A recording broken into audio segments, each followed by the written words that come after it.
ಸ್ವಾಮಿ ವಿವೇಕಾನಂದ ಚಿಂತನಶೀಲ ವಿಚಾರ ವೇದಿಕೆ ಸಾರಥ್ಯದ ವಿವೇಕ ಚೇತನ charitable trust, ರಾಜ್ಯ ಸಿರಿ ಕನ್ನಡ ನುಡಿ ಬಳಗ ಹಾಗೂ ಲಯನ್ಸ್ ಇಂಟರ್ನ್ಯಾಷನಲ್ ಡಿಸ್ಟ್ರಿಕ್ಟ್ ರೀಜನ್ ಇವರ ಸಹಯೋಗದಲ್ಲಿ ಬೆಂಗಳೂರಿನ ಚಾಮರಾಜಪೇಟೆಯಲ್ಲಿರುವ ಕನ್ನಡ ಸಾಹಿತ್ಯ ಪರಿಷತ್ ಅಕ್ಕಮಹಾದೇವಿ ಸಭಾಂಗಣದಲ್ಲಿ 25ನೇ ರಾಜ್ಯಮಟ್ಟದ ವಾರ್ಷಿಕೋತ್ಸವ ಸಮಾರಂಭವು ಸೆಪ್ಟೆಂಬರ್ 28ರಂದು ಅದ್ದೂರಿಯಾಗಿ ನಡೆಯಿತು. ಕಾರ್ಯಕ್ರಮದಲ್ಲಿ ಟ್ರಸ್ಟ್ನ ಅಧ್ಯಕ್ಷರಾದ ರವಿದಾಸ್ ಬೆಂಡಿಗನವಿಲೆ, ಗೌರವಾಧ್ಯಕ್ಷರಾದ ಯೋಗಾನಂದ್ ಬಿ, ಉಪಾಧ್ಯಕ್ಷರಾದ ಜಿಎನ್ ರಾಘವೇಂದ್ರ, ಪ್ರಧಾನ ಕಾರ್ಯದರ್ಶಿ ಲಯನ್ ಕುಳಾಯಿ ಕೃಷ್ಣಮೂರ್ತಿ, ಖಜಾಂಚಿ ಲಯನ್ ಅರವಿಂದ್ ಉಮೇಶ್ ಎಸ್, ನಿರ್ವಹಣಾ ಟ್ರಸ್ಟಿ ಸಿ ಮಲ್ಲಿಕಾರ್ಜುನ್, ಟ್ರಸ್ಟಿಗಳಾದ ಮಧು, ನಾಗರಾಜು, ರಮೇಶ್, ನಾಮನಿರ್ದೇಶಕರಾದ ಶ್ರೀನಿವಾಸ್, ಅಮೃತ ಕುಮಾರ್ ಅವರು ಹಾಜರಿದ್ದರು. ಕಾರ್ಯಕ್ರಮದ ಘನ ನೇತೃತ್ವವನ್ನು ವಿಜಯನಗರ ವಿಧಾನಸಭಾ ಕ್ಷೇತ್ರದ ಶಾಸಕರಾದ ಎಂ ಕೃಷ್ಣಪ್ಪರವರು ವಹಿಸಿದ್ದರು. ಕಾರ್ಯಕ್ರಮದ ಉದ್ಘಾಟನೆಯನ್ನು ಡಾಕ್ಟರ್ ರಾಧಾಕೃಷ್ಣರವರ ಭಾವಚಿತ್ರಕ್ಕೆ ಪುಷ್ಪಾರ್ಚನೆಯನ್ನು ಸಲ್ಲಿಸಿ ಪತ್ರಕರ್ತರು ಮತ್ತು ಸಾಹಿತಿಗಳಾದ ಶ್ರೀ ಜಾಣಗೆರೆ ವೆಂಕಟರಾಮಯ್ಯ, ಶಾಲಾ ಶಿಕ್ಷಣ ಮತ್ತು ಸಾಕ್ಷರತಾ ಇಲಾಖೆ ಬೆಂಗಳೂರು ದಕ್ಷಿಣ ವಲಯ ಕ್ಷೇತ್ರದ ಶಿಕ್ಷಣಾಧಿಕಾರಿಯಾದ ಶ್ರೀಮತಿ ಗಿರಿಜಮ್ಮ ಎಚ್ಎನ್ ರವರು ಮತ್ತು ಅತಿಥಿಗಳು ಉದ್ಘಾಟಿಸಿದರು. ಕಾರ್ಯಕ್ರಮದಲ್ಲಿ ರಾಜ್ಯ ಸಿರಿ ಕನ್ನಡ ನುಡಿ ಬಳಗ ಅಧ್ಯಕ್ಷರಾದ ಶ್ರೀ ವೆಂಕಟೇಶ್ ಲಕ್ಷಾಣಿಯವರು ಕಾರ್ಯಕ್ರಮದ ಅಧ್ಯಕ್ಷತೆಯನ್ನು ವಹಿಸಿದ್ದರು. ಮುಖ್ಯ ಅತಿಥಿಗಳಾಗಿ ವಿವೇಕ ಚೇತನ ಕನ್ನಡ ಮಾಸಪತ್ರಿಕೆ ಗೌರವ ಸಂಪಾದಕರಾದ ಶ್ರೀ ಅಮೃತ ಕುಮಾರ್, ಸಮಾಜ ಸೇವಕರಾದ ಪಿ ಗಿರೀಶ್, ಬೆಂಗಳೂರಿನ ರಾಷ್ಟ್ರೀಯ ಗ್ರಾಮೀಣ ವಿಕಾಸ ಕೇಂದ್ರದ ಉಪಾಧ್ಯಕ್ಷರಾದ ಟಿಎನ್ ಪ್ರವೀಣ್ ಕುಮಾರ್ ರವರು ಭಾಗವಹಿಸಿದ್ದರು. 25ನೇ ರಾಜ್ಯಮಟ್ಟದ ವಾರ್ಷಿಕೋತ್ಸವ ಸಮಾರಂಭದ ಪ್ರಯುಕ್ತ ಕಾರ್ಯಕ್ರಮದಲ್ಲಿ 50 ಜನ ಶಿಕ್ಷಕರಿಗೆ ರಾಜ್ಯಮಟ್ಟದ ಗುರುಶ್ರೀ ಪ್ರಶಸ್ತಿಯನ್ನು ನೀಡಿ ಗೌರವಿಸಲಾಯಿತು. ಹಾಗೂ ಈ ಕಾರ್ಯಕ್ರಮದಲ್ಲಿ ಬಾಲಪ್ರತಿಭಾ ಪುರಸ್ಕಾರವನ್ನು ಭರತನಾಟ್ಯ ಕಲಾವಿದೆ ನಾಟ್ಯಮಯೂರಿ, ಸಾಧಕರತ್ನ, ನುಪುರನಾದ ಪ್ರಶಸ್ತಿ ಪುರಸ್ಕೃತರಾದ ಕುಮಾರಿ ತೇಜೋಮಯಿ ಗದ್ದಿ ಇವರನ್ನು ಸನ್ಮಾನಿಸಲಾಯಿತು.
ಬಳಪ ಹಿಡಿದ ಭಗವಂತ ಇರುತ್ತಾನೆ ನಮ ಸುತ್ತ, ಅವತಾರ ನಾನಾ ರೂಪವೋ.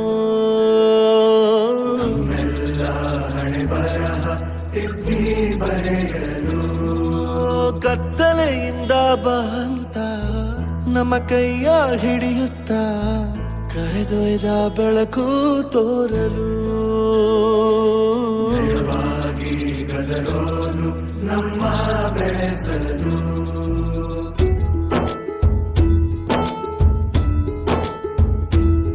ಭಾಷೆ ಅಮೃತ ಕುಡಿಸೋ ತಾಯಾಗಿ, ಭಾಷೆ ಅಮೃತ ಕುಡಿಸೋ ತಾಯಾಗಿ, ಭವಿಷ್ಯ ಬರೆವಂತ ತಂದೇನೋ ಆಗಿ, ಬರೆವಂತ ತಂದೇನೋ ಆಗಿ, ಚಂದದ ಜೀವ ಜೀವನನ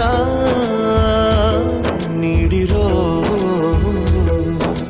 ಗುರುಗಳು ನಮ್ಮ ಗುರುಗಳು.